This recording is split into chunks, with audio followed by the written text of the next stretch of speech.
Welcome back, WNST, Towson, Baltimore, and WNST.net. We are back in the cockpit after a little bit of downtime after the Super Bowl, and the guests were coming all fast and furious, whether it was Gary Vaynerchuk or Akbar Bahabiamila, or whether it was John Ogden, or whether it was Ron Jaworski. Luke Jones was there for really all of it. This was the first year, Luke, you participated in every single thing we did on Radio Row, minus the 2 hours of Eric DeCosta. I know you missed Evander Holyfield and the world champion, But for me, it's baseball season now, right? Like, usually I go away, get a little suntan. Didn't do that this year. Working on a Baltimore positive kind of message that I know you're aware of that I'm going to be rolling out here in the coming weeks.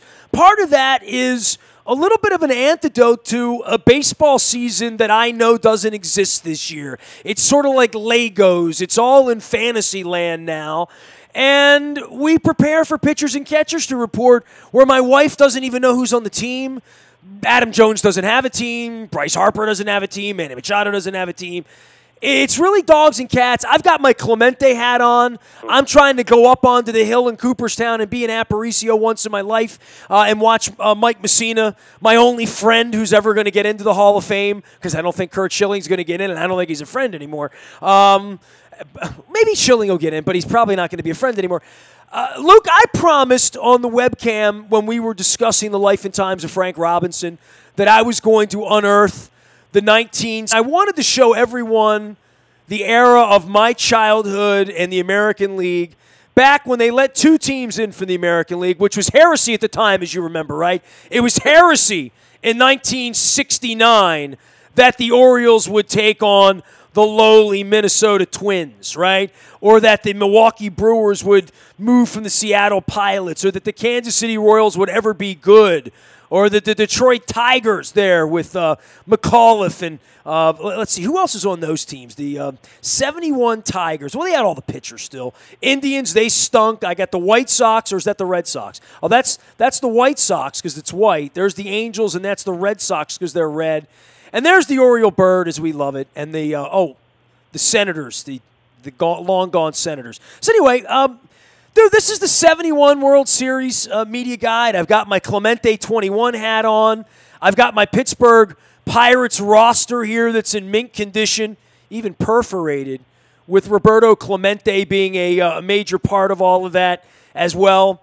And then I see the 2019 Orioles, and I think to myself, what the hell happened? And I guess this is a good time to, I guess, blend Frank Robinson with baseball, with what then was heresy, which was the designated hitter. So we earthed up all of that last week, the week that Frank Robinson dies, who was a designated hitter when he was a manager. Now we're going to bring the designated all season that, quite frankly, for guys like you and me, I don't know that there's a whole lot to talk about at the major league level, but we'll have fun discussing Delmarva and Frederick and all of that stuff. But happy spring training to you, Luke. The good news is it's not 52 degrees, and Bill Stecca doesn't have us locked out of the Fort Lauderdale Stadium, and we don't not have a place to go to the bathroom, and they're mowing the lawn. We're not doing spring training live on an ISDN cord anymore where airplanes are landing. Instead, I'm just here having a cup of Royal Farms Kona Blend coffee in my coal roofing mug and hoping to intelligently discuss baseball with you, my friend. Good morning. Good day. Yeah, absolutely, and especially with some snow in Baltimore this week, I think just the idea of spring training, even if we're not talking about the 2019 Orioles specifically, the idea of spring training warms your heart a little bit if you're a baseball fan. I mean, because it means spring's coming. It means warmer weather and baseball, and well, but Miguel Angel Cuellar is not coming north with the team this year. Right. I mean, and look, this is when you're in the process of a rebuild, and we've talked so much about Mike Elias and Stig Mejdal and analytics and scouting and the international market, and we'll continue to talk about those things. Those are going to be very important themes of whatever this rebuild's going to look like and how it's going to go. But once you get to the actual games, the actual baseball, when you're early in this process, not a whole lot of fun from a wins and losses standpoint. That's stating the obvious.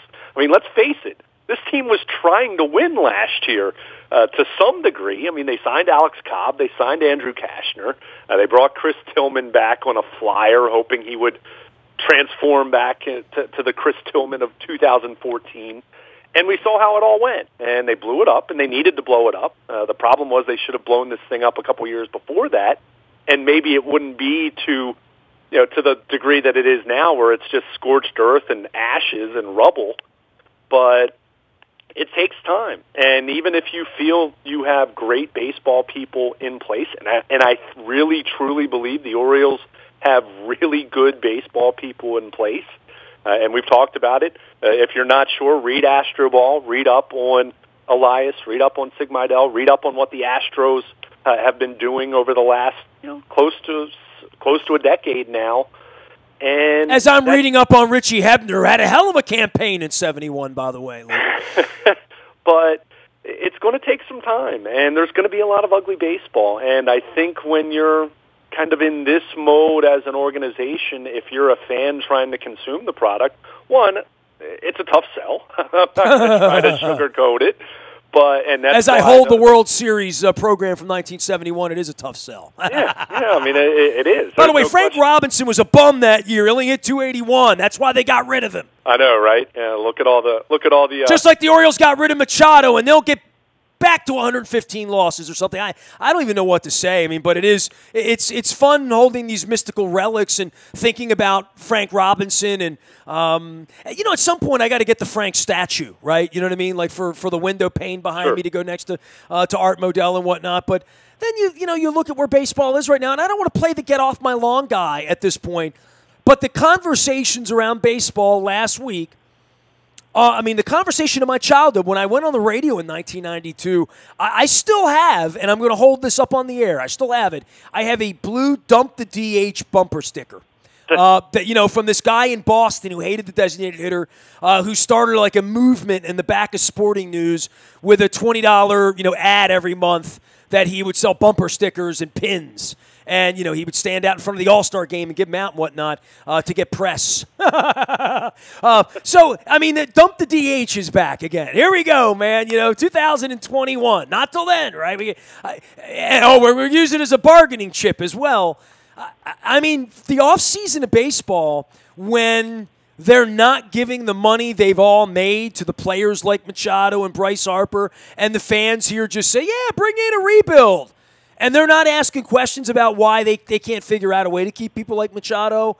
It's gone down the sled of disgraceful. Disgraceful is where I was in 06 when I'm doing walkouts. I mean, at 19 now, this would be like, it's laughable. I don't know what else to say, but it's so sad for people like you and I that love baseball to wonder if I'm ever going to hold a World Series guide again that has Orioles on it in a year when Messina's going to the Hall of Fame, Frank Robinson's dead, and they're trudging Eddie Murray and Brooks Robinson back out 3 times a year to run them around and tip the cap because they don't have much left, quite frankly.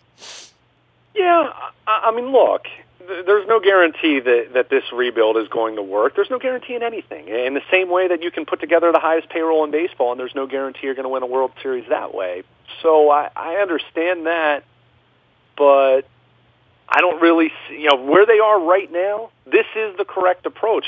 Because, like I said, they had a payroll that was not in the top 5, but it was, 2 years ago, it was, I think, 10th or 11th. Well, if you're going to discount the team, then discount the tickets, bro. You know what I mean? You're going to put minor league. Yeah, man, that's just a fact. I mean, that's where we are, and their tickets weren't even on sale until last week. I mean, the way the place is run, they trudge this John, I called him Vitalin. I only know it's pronounced Vitalin because somebody corrected me. He's been invisible. They're every time I look up, Billy Joel's playing the piano, and they've got a Billy Joel jersey up in the... I said to my wife, they're marketing Billy Joel, and she said, well, they still have Adam Jones. And I'm like, no, they don't have Adam Jones. And it's not to make fun of my wife. I don't think it's sort of caught on how bad this is just yet for the people that are showing up. But I think on opening day, with whatever the lineup looks like, there's going to be a lot of that major league, who the hell are these guys, right? Literally. Yeah, there is, but that's to be expected. Now, the whole part about marketing and tickets and promotional work and things like that, I'll absolutely criticize. Dude, it's February. I don't even know where spring training is. I don't even know when it starts. So those issues are absolutely valid. But from a standpoint of what the roster is going to look like, this is what you should expect, understanding that they're rebuilding. I mean, this is just the reality. They're not going to go out there and sign Manny Machado. They lost 115 games with Manny Machado on the roster for roughly half the season last year. So they do need to blow it up. And I think they're a unique circumstance compared to some of these other teams in baseball that are not really trying to win whatsoever, because the Orioles they had designs of actually winning last year, and you saw how bad it went. So even from a more traditional standpoint, what they're doing right now is the correct course. Now, if they're 4 years into spending money and they're still not looking like they're trending upward, then yeah, at that point you start to look at this. But I think, I mean, I don't know what to really say to combat what their roster is going to look like, other than I could have told you this was going to be the case in October. I mean, it's just the way it works when you're rebuilding. I mean, can you go out there and sign a couple? And look, could they still end up signing one or two veterans to one-year deals with the thought of they have a good season, you can flip them in June or July and get more prospects and continue to accumulate talent? Yeah. Well, these guys are going to be shrewd, dude, right? I mean, These guys are never going to lose a bet at the blackjack table. These guys, it remains to be seen, right? And I read Astro Ball. I was the first guy on the Astro Ball train, right? I binge read it. That's how much I care. And I care so much that I'm going to be frankly, at 50, I don't give a rat's ass whether they let me back in or not, but they will be held accountable by me. I don't know by anybody else. Might wind up getting you thrown out before it's all over with, but at 50, I just have to hold them accountable. But I'll tell you what, they've got real people working there now, and I never think for a second, knowing what these guys are, and they're going to win every battle. There's going to be a system in place. People are going to be held accountable. They're going to be looking at every at-bat, breaking down every player, telling them exactly what they want, and if they don't get they're running this place like a factory, literally, right? Yeah, and that to me, if you can kind of accept the fact that they're not going to be good in terms of wins and losses. I mean, they're going to be horrid this year. There's no way to sugarcoat that. To me, it would be an accomplishment if they can avoid 100 losses. I mean, that's just where they are right now as a roster. That's where they are as an organization at the major league level right now. But with what you just said, I am intrigued to see of the players that they currently have. And it's not as though they lack any talent whatsoever. Now, is there a whole lot at the major league level? No. I mean, you kind of have to kind of look through the forest and say, okay, can some of the new information that they have in analytics and new ways of training and trying to be more advanced, more modern in how you do things, can those types of new measures put into place? Can that help a Trey Mancini? Can that help a Dylan Bundy? Can that take Michael Gibbons from being a good reliever to a great reliever? I think that, to me, is what's fascinating here in the short term. Can they uncover a diamond in the rough? And can they sign a couple of Nelson Cruz types? And can they find a Miguel Gonzalez or two? And these guys have been very adept at doing that. I mean, hell, every guy who's ever done it here has done it with Archie Bunker owning the team, saying, that guy's Japanese, we're not bringing him around here. Venezuelans, Dominicans, we don't want them. Cubans, I dealt with Cuba 20 years ago. I don't want to, and everything about it was unorthodox, as Marty Conway would call it. They're not running it that way. I mean, the people that ran the organization had an arm and a half tied behind their back. Right. And that goes to McPhail as well, who at one point had a blank check and was using it to enrich himself. So, I go back over 15 years of how strangely it was ever done here and that it was ever successful. It was successful because McPhail was a genius and identified Wieters, Markakis, Roberts, Trades, Jones. You go down the list, right? I mean, Machado, the whole deal. That was all McPhail. And it worked for a while when you have a genius and you have some money, and the Yankees and the Red Sox overinvest in the CC Sabathias and the Ellsbury. You can go through any number of those guys, A-Rod, all the scandal, all that stuff, that it was a nice little run for the Orioles. I don't know where that next run is if it's not led with some superior type of competence. And these guys are capable of that, but that cake doesn't get baked. That's a 5-year cake if it's a real cake on a level playing field where you're not competing against the Yankees and the Red Sox. In the old world where there were stooges like Sid Thrift that you could fleece, I don't know that there's any of that left in baseball. I think it's a lot harder to fleece the other guy in the modern era.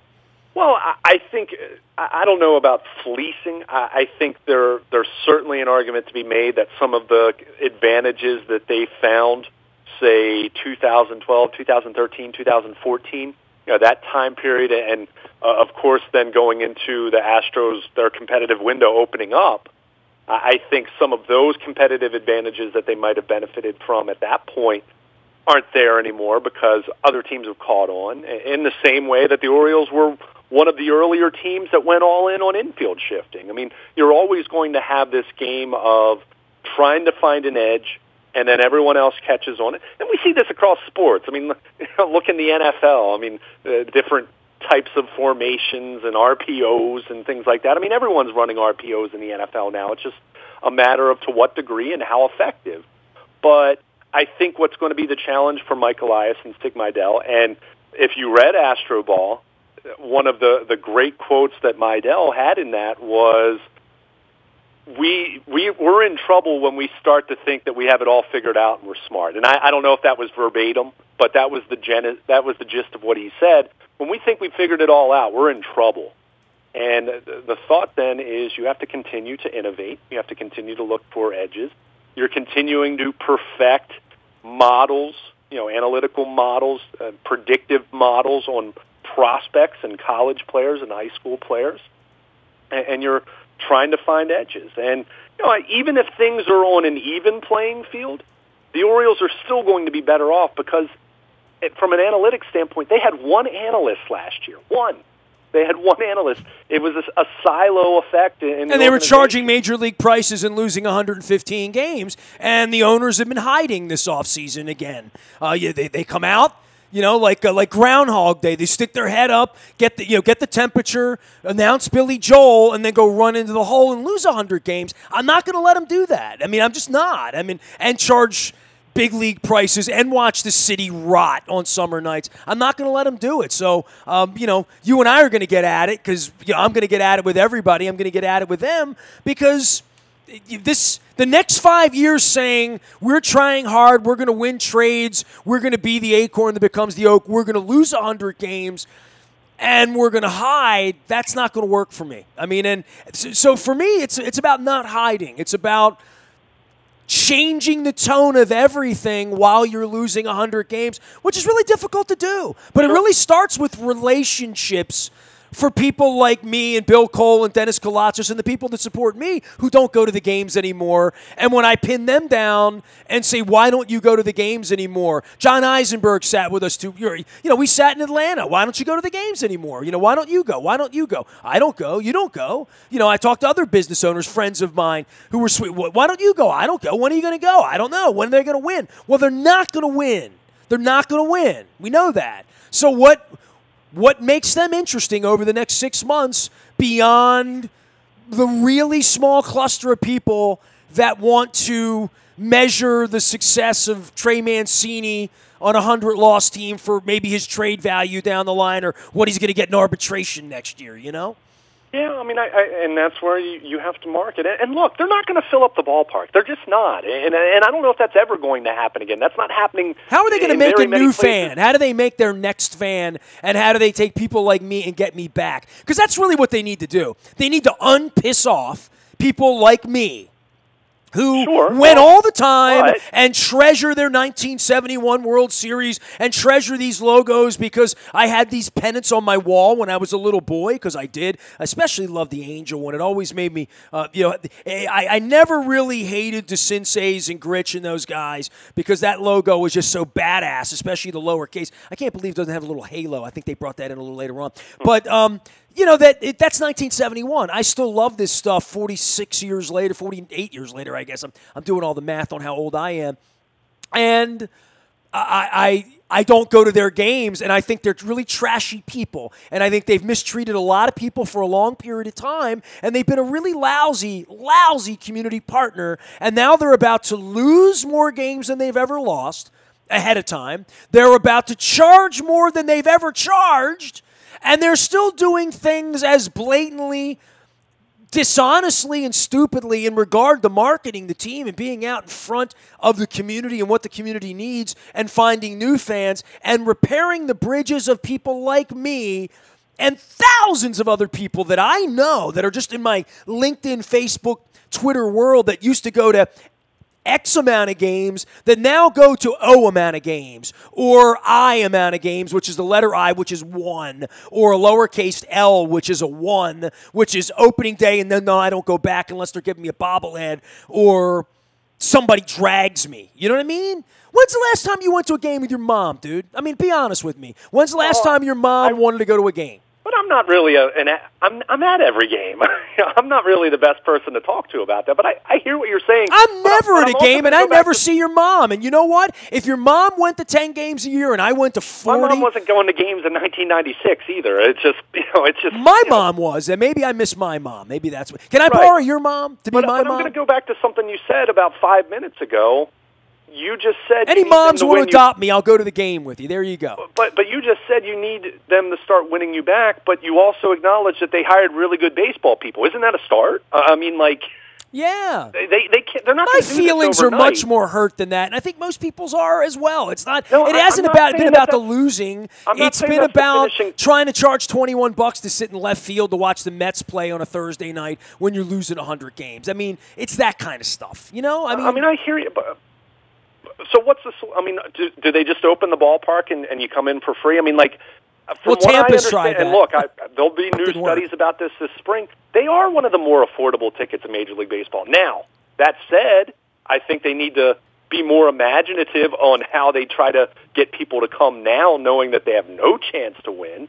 I'm totally on board with that. I'm totally in favor. This is their chance to say, my bad, we effed up, mea culpa, I am sorry, lo siento, my bad, please come back. Hey, we're the Acorn, you love baseball, your name's Aparicio. Hey, you love baseball, you're associated with this. Hey, we hired Brooks, we hired Eddie, come on back, man. Like, come on back. I mean, here's a free something. Here's a discounted, here's some parking, here's some hot dogs, here's some beer, here's some nicey nice, here's some, hey, why don't you ask me some questions and I'll be honest with you.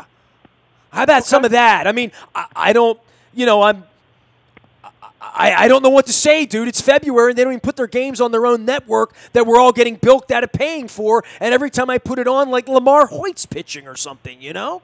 Well, I mean, there's no games yet, but yes, I've said for years they should put more games on more spring training games on TV. I totally agree with you there. And look, I'm not saying that they don't have a hell of a lot of work to do, but again, you asked what they can do. They hired good baseball people. It seems as though those good baseball people are in charge now of baseball operations. We'll see if that continues, and we'll see if they're given the proper support and the proper autonomy to make the calls that need to be made. And in the process, you do need to work extremely hard to try to market. And to this point, and I thought maybe we'd see some of it rolled out at FanFest, and it didn't. It felt like kind of the status quo in that regard. So, well, it's being run by the same people that have always run it. Mrs. John Angelos is still involved. In place. To me, where is he? What is he doing? How much say does he have? What are his plans? Where were the owners to meet the fans when the fans came down on a 15-degree day and lined up around the building? You know, where they're the ones making all the money. I mean, who's zooming who here? You know what I mean? Like, who's zooming who? So, John, Lou, where are you? I mean, that's gonna be a song. Maybe I can get a band. John and Lou, where are you? I will, until we get some answers from how they're marketing the team, what's going. Tell me about the community partnership. Tell me about the United Way. Tell me about the kickoff. Tell me about the mayor. Tell me about the Chamber of Commerce. Tell me what you're doing to stimulate traffic into downtown Baltimore and what we're doing with Restaurant Week on Oriole game nights to do wingy dink specials down at Hooters so we get some people down here. Then we'll start talking about what's going on with the city, not what's going on in another year when you're going to lose 100 games. How are you going to get people down here and fulfill the promise you made that we built that stadium? Every time I walk past Governor Schaefer's statue, that we built a stadium for you to stimulate business and interest in downtown Baltimore, not to be an ATM for your franchise off a television network that came later. And that's fair. And look, I mean, we talked about this back in November when they hired Mike Elias. I liked the fact that they were present and did answer questions and conducted a press conference with the media. I hope it wasn't just a one-time thing, and the next time we're going to see them isn't going to be when they hire a new general manager. Hopefully not a long time, but it might be 5 years from now. Who knows? But what is the next step? And I'm in agreement with you. Yeah, let's see what your plan is to try to market this team and do different things in conjunction with the city. And as I've said, I think a great way would be to tie in with the minor league clubs big time. Because you're selling a rebuild in the future, why not tie in with Frederick and Bowie and people want to take a road trip to Norfolk and go through that. You bobbleheads and promotions. See, this is the whole thing with these guys, though, right? Because the team is going to once the season starts, dude. They have a standing, right? And famously, it's on the outfield wall at Fenway Park, right? The famous picture, right, from last year during the postseason of the Orioles with 115 losses on the scoreboard. It showed up every time. But, it really comes down to it. Once the season starts, they become Yogi and Boo Boo, right? I mean, literally, they're like bears. They're going to hibernate, right? And they're going to want to hibernate because the team's going to be 9-19, and then they're going to be 14-27, and then they're going to be, and they're going to be playing 324 ball or 367 ball. They're going to be 14 games out of first place or 28. We know they're going to be bad now. Yeah, I mean, so there's not going to be any good news day other than, hey, did you see that Billy Joel? You know what I mean? So, we know that's coming down the pipe. So where's the strategy? What's the strategy to deal with that other than bringing Billy Joel? Maybe they're bringing Jimmy Buffett in August. I don't know. Maybe that's another good strategy. That's what I would do if I were them. Yeah. I'd put Van Halen back together again, but don't tell Michael Anthony about that. Right. And look, I mean, I don't disagree with you. I think they need to do as much as they possibly can in that regard. And to this point, I haven't really seen that. And that concerns me from a standpoint of what attendance could fall to if you're really not going to try to roll out any new bells and whistles other than just having your typical schedule of giveaways, which, I've said for a number of years, I think their giveaways have gotten way better over the last 5-6 years compared to where they were before that. And they just tack on $5. I mean, that's a game, though, Luke. They give you a $5 better T-shirt, and on those nights, it's a premium ticket. It's $21 instead of $16. I hear you, but people do it. Well, I understand, but I mean, it's not. But let's not act like they're, It's not the way it used to be. I'm just saying it's a giveaway. It is a giveaway. Yeah. It's a shirt you don't have to pay $49 for. It's a shirt they give you for $22. And they let you in. Yeah, literally. Yeah. Well, but I mean, at some point in time, I mean, we have to acknowledge, that it is a business. They're trying to, it's a business, but yeah, they need to figure out different. I see that on my cable bill every month, bro. I hear you. I mean, but again, Ness, at some point, we just have to accept they're going to be terrible, and that's just part of it. And people aren't going to go. And yes, they need to do as much as they possibly can. You said something there. I want to go back to what you said.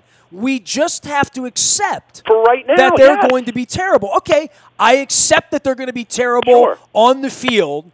Now what? Now, I know I'm going to get a lousy cup of coffee. Not that I would get a lousy cup of coffee if I went to Royal Farms, because I wouldn't. But I'm going to get a lousy cup of coffee. I know that going into the shop. Why am I going into the shop? You know what I'm saying? Like, I know the food's going to be bad. Why am I going to the restaurant? I need to like the maitre d'.